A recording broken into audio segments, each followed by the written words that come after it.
तो अब तक अमेरिका ईरान के सामने शर्त रख रहा था, लेकिन अब देखिए ईरान ने इस 12वें दिन अपनी शर्त रख दी है, क्योंकि जिस तरह से युद्ध फैलता चला जा रहा है और उसका असर पूरी दुनिया पर दिखाई दे रहा है। अब ट्रंप चाहते हैं कि युद्ध समाप्त हो जाए, बातचीत का रास्ता निकले, लेकिन ईरान ने कह दिया वो जब चाहेगा तभी बातचीत करेगा।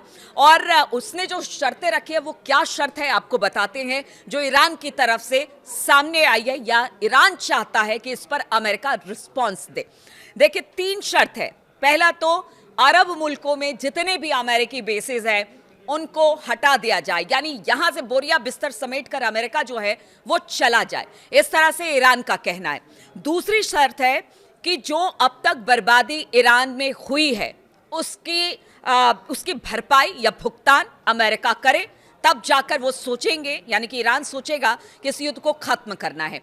तीसरी सबसे बड़ी बात है कि युद्ध किस तरह से बंद होगा, किन शर्तों के साथ बंद होगा, ये ईरान तय करेगा। देखिए शर्तें अब दोनों तरफ से रखी जा रही है। पहले तो अमेरिका ने बहुत सारी शर्तें रखी थी, रिजीम चेंज की बात हो रही थी, परमाणु कार्यक्रम बंद करने की बात ईरान की हो रही थी, इसके अलावा जो लॉन्ग रेंज की मिसाइलें हैं उसको बंद करने की बात हो रही थी। लेकिन अब ईरान की शर्तें अमेरिका के लिए मुसीबत बन गई है, क्योंकि ईरान ने जिस तरह से हॉर्मुज में अमेरिका को फंसा दिया है, अमेरिका की किरकिरी खुद उनके देश में और बाकी दुनिया में भी हो रही है कि आखिर ट्रंप और नेतन्याहू ने ये किया क्या है।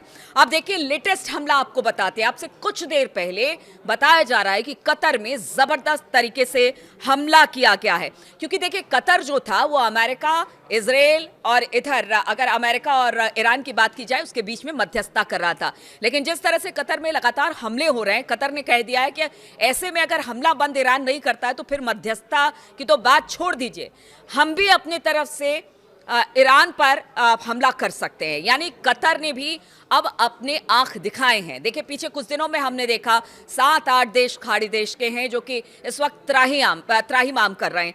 अब अगर पूरे मिडिल ईस्ट की बात की जाए तो यहाँ पर पूरी अर्थव्यवस्था जो है वो एक तरह से कह लीजिए पर्यटन पर है या फिर बाहर से आए लोगों पर है। यहाँ पर जिस तरह से विकास हुआ उसको लेकर जो अरब देश थे जो कि अपने आप को लिबरल मानते हैं, उनके लिए इस वक्त बड़ी मुसीबत की घड़ी है। उस पर से स्ट्रेट ऑफ हॉर्मुज में जो तेल था या फिर जो गैस थे उनकी आवाजाही को रोक दिया गया है, बारूदी सुरंग बिछा दी गई है। एक तरह से कह लीजिए कि पूरा स्ट्रेट ही डेथ स्ट्रेट बन गया है। यहाँ पर कभी भी कोई भी बड़ा हमला और उसके बाद किस तरह से नावें उड़ रही हैं, क्योंकि जहाज पीछे हमने देखा कि दावा था अमेरिका का कि उन्होंने 16 ईरानी जहाज़ों को उड़ा दिया। इसी तरह से ईरान का कहना है कि अगर यहाँ से एक भी जहाज़ निकला तो फिर उसे भी खत्म कर दिया जाएगा।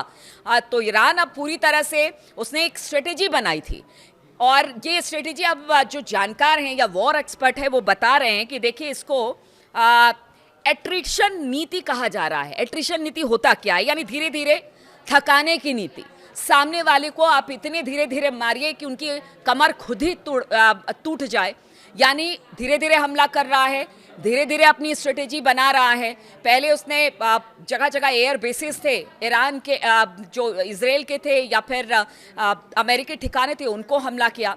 बाद में उसके बाद कहा जा रहा है कि चोक कर दिया गया है स्ट्रेट ऑफ हॉर्मुज को, उसको चोक कर दिया है। वहाँ से किसी तरह से तेल और गैस की आमद, वहाँ से जहाज़ नहीं निकल पा रहे हैं और उसका कहना है ये तब तक बंद रहेगा जब तक अमेरिका और इजराइल पीछे नहीं हटते हैं, तब तक इसे बंद किया जाएगा। अब ये देखिए जो थकाने की नीति है उसमें नुकसान दोनों तरफ का होता है, क्योंकि ईरान के लिए कहा जा रहा है कि वो 6 महीने के लिए अभी फिलहाल तो पूरी तरह से युद्ध में बने रहने की बात कह रहा है। मिसाइलें अभी भी ईरान में बनाई जा रही है। उसकी एक ड्रोन की बात की जाए, बड़ी कम कीमत की ड्रोन है और यही कहा जा रहा है कि 1500-1600 में वो ड्रोन बनाते हैं और फिर जाकर जो इजराइल है और अमेरिका है उनके बड़े बड़े इक्विपमेंट से गिरते हैं, यानी उनके जो एयर डिफेंस सिस्टम है जिसमें थार्ड है, एयर सीलिंग है, उनको किस तरह से तबाह कर रहे हैं। भारी नुकसान। एक 1600 का ड्रोन, आज समझिए कई $100 का उनका जो पूरा सिस्टम है डिफेंस, उसको बर्बाद कर रहा है, एयर बेसिस को बर्बाद कर रहा है। तो इसमें अगर किसी का ज़्यादा नुकसान हो रहा है तो वो है अमेरिका और इजराइल। इधर ईरान ने तो कह दिया है कि देखिए अब बातचीत तो कुछ होगी नहीं, क्योंकि बार बार हम अपने पीठ को अमेरिका की तरफ कर ये नहीं कहेंगे कि हम आओ और हमें पीठ में हमारे चूरा गोपो। इसीलिए वो युद्ध के लिए पूरी तरह से तैयार है, अपनी शर्तें उन्होंने रख दी है। इस शर्तों को लेकर अमेरिका तो नहीं मानेगा। ट्रंप जिस तरह के व्यक्ति हैं और उनकी जो शख्सियत है वो तो कभी नहीं मानेंगे, लेकिन फिलहाल ये युद्ध आगे बढ़ेगा, इसकी पूरी उम्मीद की जा रही है, क्योंकि यहां से कोई भी पीछे हटने को तैयार नहीं है। सभी ने अपनी अपनी शर्तें रख दी है। फिर ऐसे में युद्ध का होगा क्या? हर रोज जब वीडियो बनाती हूं तो यही सवाल के साथ छोड़ के जाती हूं कि इस युद्ध का होगा क्या? आखिर कौन पीछे हटेगा? क्या ये युद्ध जल्दी खत्म होगा या फिर जिस तरह की आशंका है पूरी दुनिया में इस युद्ध को लेकर मंदी छाएगी? क्या कोई बीच का रास्ता निकलेगा?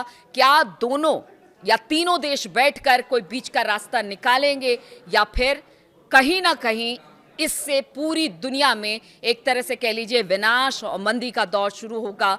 और किस तरह से आगे ये युद्ध बढ़ता है, इसमें कौन कौन कूदता है? क्योंकि देखिए रूस की तरफ से भी तमाम फैसिलिटीज़ उपलब्ध कराई जा रही है ईरान को। उधर अमेरिका और पुतिन की बातचीत होती है, वो ये कहते हैं कि आप मध्यस्थता कीजिए, लेकिन दोनों अपनी अपनी बातों पर अड़े हुए हैं, अमेरिका भी और ईरान भी।